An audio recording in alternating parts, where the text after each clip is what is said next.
Welcome muli sa isa na namang makabuluhang edisyon ng Straight from Team PNP Facebook Live, ang programa kung saan inilalapit namin sa inyo ang mga kwento ng pamumuno, serbisyo at malasakit ng ating kapulisan, direkta mula sa komunidad sa kanilang pinaglilingkuran.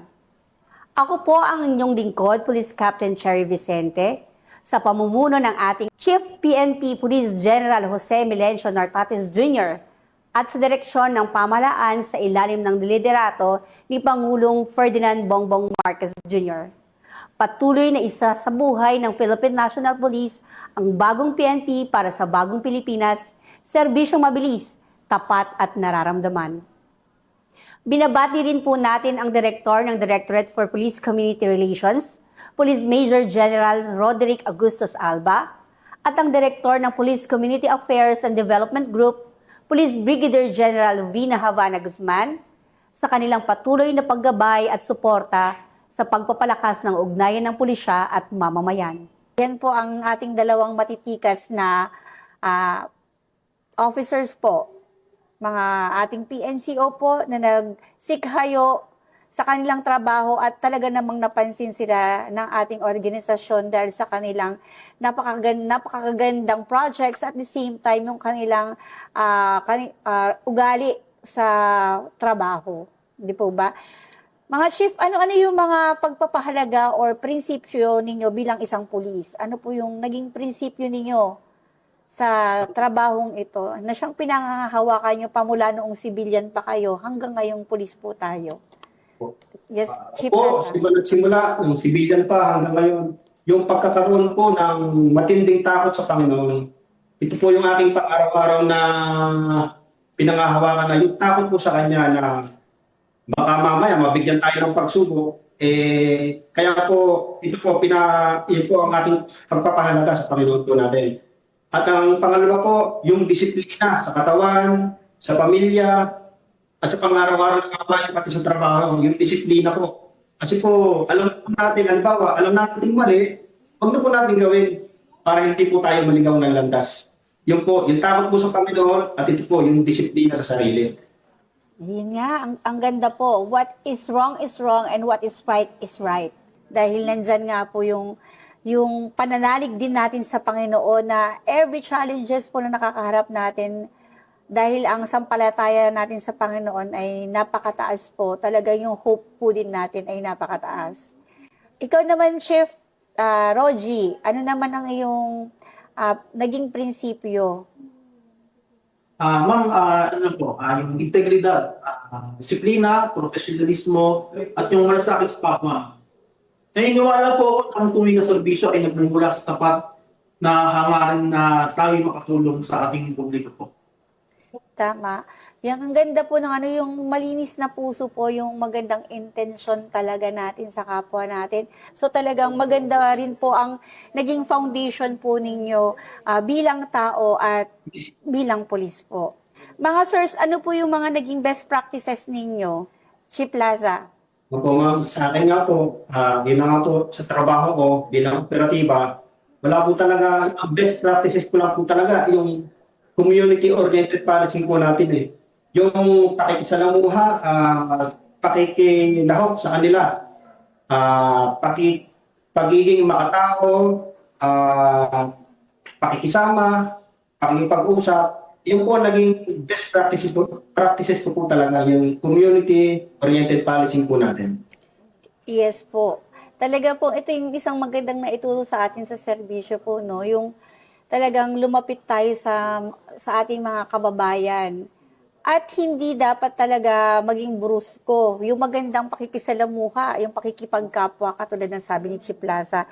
Sa'yo naman, Rogie, ano yung best practices mo or best practice na pwede mong i-share sa mga junior mo or sa aming mga seniors mo?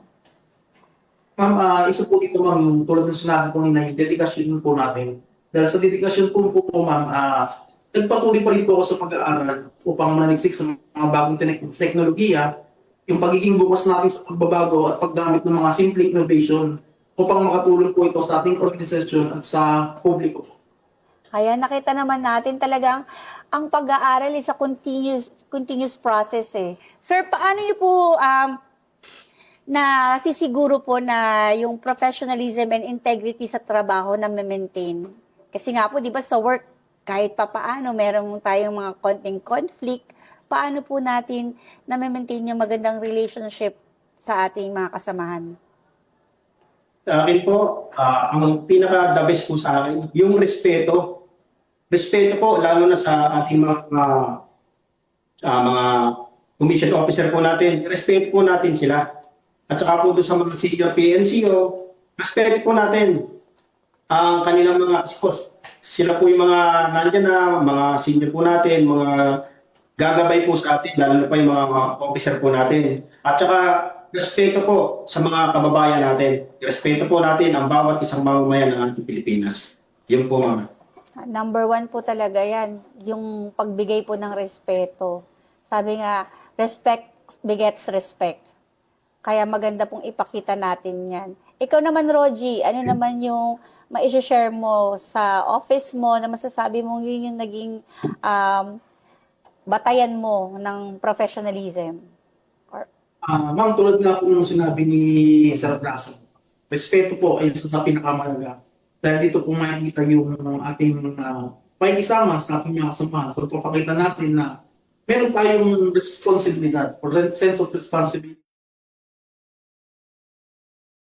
Napakaran ay yung pagiging transparent din natin sa ating mga gawain at panatilihin natin na yung objective sa lahat na ating mga desisyon. Ayun, hindi po ba? Talagang importanteng respeto sa kapwa. Paano ito makaka-apekto tong award na ito sa inyong trabaho bilang isang pulis and sa community?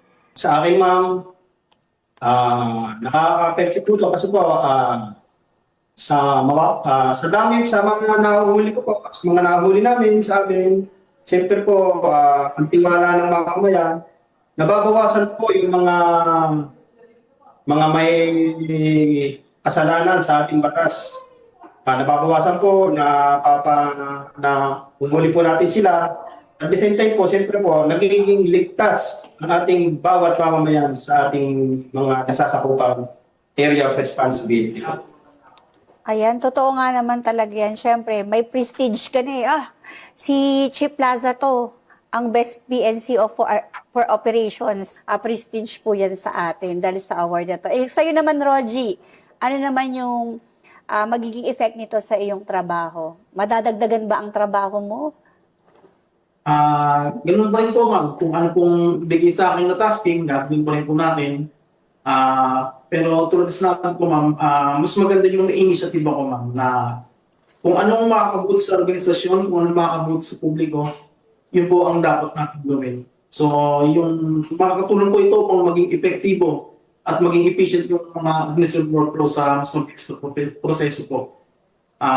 Mas nakatulong na po person natin sa mga pangunahing dahil sa serbisyo publiko po.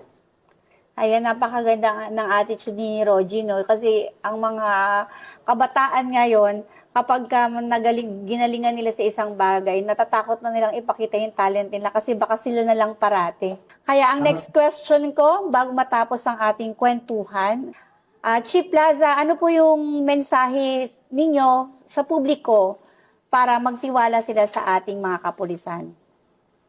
Mga mensahe ko po sa ating mga publiko, sa ating pong public, mensahe ko sa inyo, maraming salamat po sa inyong walang sawang pagtitiwala at pagmamahal sa kapulisan ng buong Pilipinas. Salamat po sa patuloy niyong pagtitiwala. At kami po ay tutulong lagi sa inyo kung ano man po ang aming dapat na ibigay na tulong na sa seguridad at sa katahimikan ng ating mamamayan. Ayan po, ang ganda po ng message ni Chief. Mamomotivate po ang ating mga kasamahan sa iyong mensahe. Ikaw naman, Rogie, ano naman ang gusto mong ibigay na message sa ating community at sa mga kasamahan natin dyan sa opisina sa Pro4A? Unang sa sambayan ng Pilipino po, maraming salamat po sa patuloy na pagtiwala. Akasa po kayo na ang ating kapulisan ay laging nandyan, handang tumulong anumang oras at kahit saan man. Sa aking mga kapwa PNP personnel po, Ipagpatuloy po natin yung tapat na serbisyo, makatao at makabagong paglilingkod para mas lalo pa po tumaas ang tiwala at kumpiyansa ng mga mamayan. Kaya ibigay po natin dapat sa mamayan isang mas ligtas, serbisyong nararamdaman para sa mas magulat na Pilipinas. Yun lang po. Ayan, narinig po natin ang ating Best Senior PNCO for Operations na si Police Chief Master Sergeant Alberto Plaza at si Police Staff Sergeant Rogie Laura na isang Best Junior PNCO for Administration. Mga Chief, maraming salamat sa inyong panahon. Talagang ako po mismo ay na-inspired sa inyong mga kwento. At ang inyong pagsisikap sa trabaho, talaga naman pong todo po at talagang nakita ng ating organisasyon ang inyong pagsisikap at saka yung pagpapagod ay hindi po masasayang para po sa ating mga kababayan at sa ating kasamahan sa pulisya. Mga Chief, maraming pong salamat sa pagbabahagi ng inyong kwento. Mula po sa Straight from Team PNP Facebook Live, patuloy nating ipapakita ang kwento ng liderato, serbisyo at malasakit dahil ang isang ligtas na bayan ay nagsisimula sa tiwala. Ako po si Police Captain Cherry Vicente at ito ang Straight from Team PNP Facebook Live dito sa Police News Network. At ito ang bagong PNP para sa bagong Pilipinas. Serbisyong mabilis, tapat at nararamdaman.